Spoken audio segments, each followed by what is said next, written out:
So, hello and welcome everyone, I'm Insane and this is Inside the Studio episode 2. Today's topics are, well, first of all, a little update on what's going on my side, but then the second thing, I first of all thought that I would maybe make a next video about, for this series next week.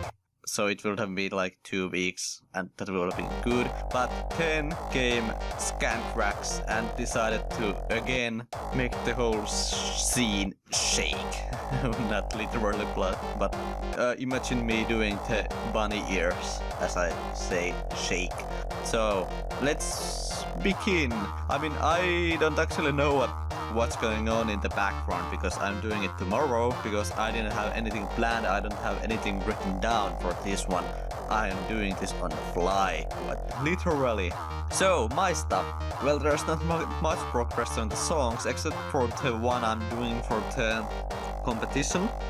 It's been building up quite nicely actually and it's sounding pretty good again. I did like vocals and intros this week and then some of the quiet parts, they still need tweaking but they are starting to shape out. I'm starting to know what kind of a length the song is going to get and I have to do the special intro for the event for that song, but I haven't worked on that almost at all. I just did a few clips on it, but hopefully that's going to happen next week.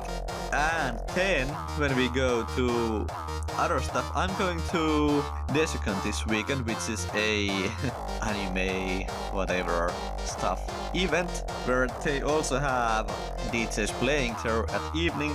Unfortunately I won't be playing, but maybe next year or something, I don't know. Maybe I will, maybe I won't. That's a pretty common answer from me, but I don't know if I should play there. Then let's move on to Scantraxx, I guess. So yeah, as you know, if you follow the scene at all, you'll probably notice that Scantraxx, or more closely Rudy Peters from Scantraxx, the label manager of the label, yeah, sent a statement or an open letter or something like that for us normal people. Basically he just tries to tell why. As you have noticed, I started noticing it too, like about a year ago, that people started to leave from Scantraxx. At the same time, some new guys came to fill those slots, but obviously they haven't yet grown quite as big as, well, who have left there. Well, Headhunters, Wildstars, Frontliner, Chatox, Brennan Hart, Project One and Guns for Hire. But I don't know what's going on with Guns for Hire because he still keeps on talking about them later on. And Randy and the other part, is it Adaro? Are still there, I guess. So they haven't left, but he talks like they have left. So I don't know what's going on with them. If you know, please say something because it's pretty fascinating to follow what's going on with them. Because yeah, at some point it really looked like Scantraxx was kind of dropping these big names, but at the same time they have been getting new names, so I don't know. And their pages even have these old names who have left their label, at least in one form or another. They still have them in their artists list, so it's quite weird. You'd think they will drop them, but maybe not. Obviously, he has written a long text which actually doesn't say anything. It's a really good text and not telling anything at all. He says, I'm so proud and I like everyone and we are so social and we love everyone and stuff like that, while it still sounds quite cold. Yeah.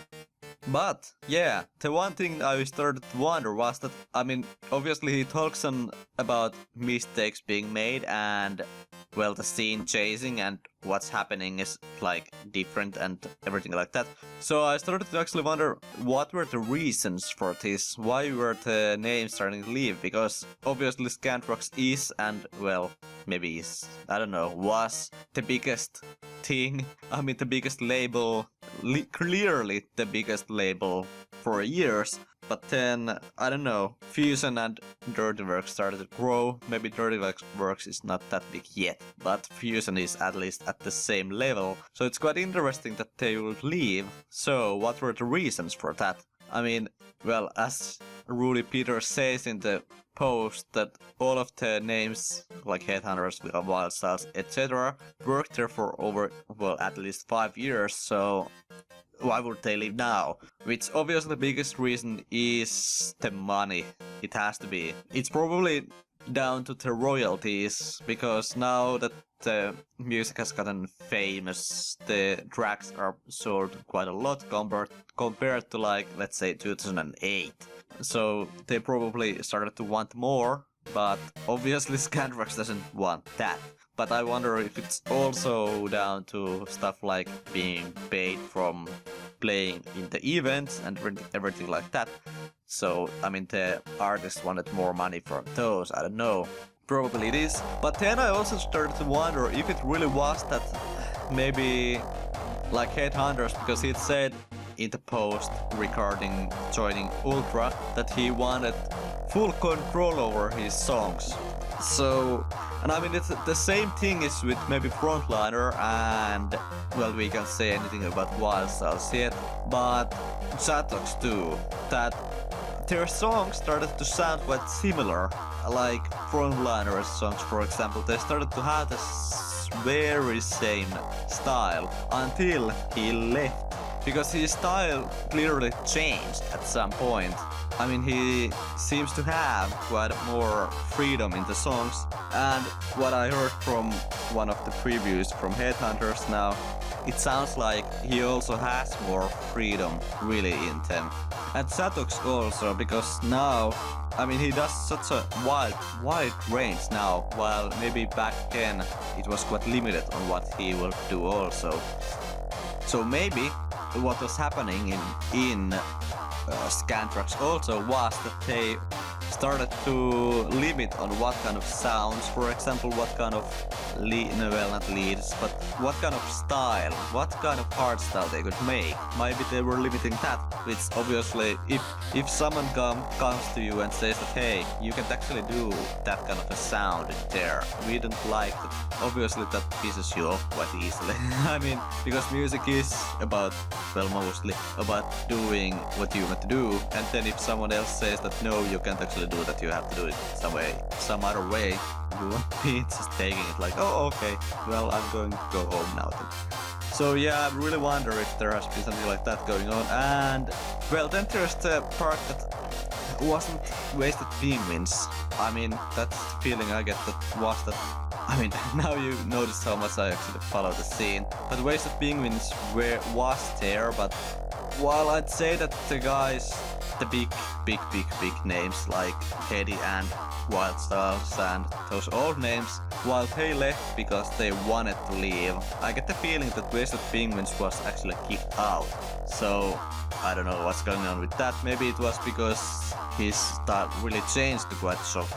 Maybe they got through the limit of what Scantraxx wanted to. So Scantraxx just kicked them out. I don't know. Although it will kind of fight against their way, because now they have guys like Arcane and Wave Rider and whoever there are else in there who also have quite a how shall I say it? Extra euphoric style. And then they have a person like Mark McCarthy Payne in their list. I don't know if he still is there.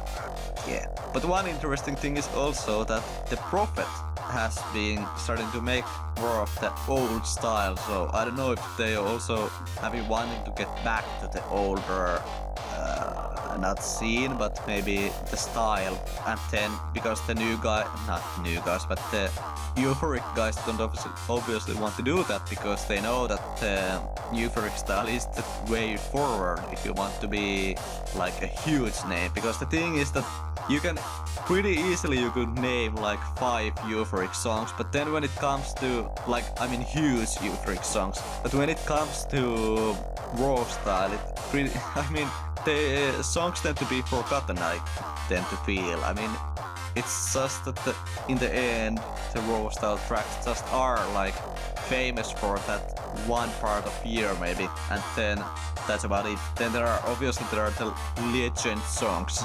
legendary, with like, okay, I have to say shoutouts again. I'm such a huge fanboy here, but ear fucking yeah. There's stuff like that you will remember forever maybe, but not that many songs are like such songs that you will remember them, while you'll probably remember some anthems from way old times.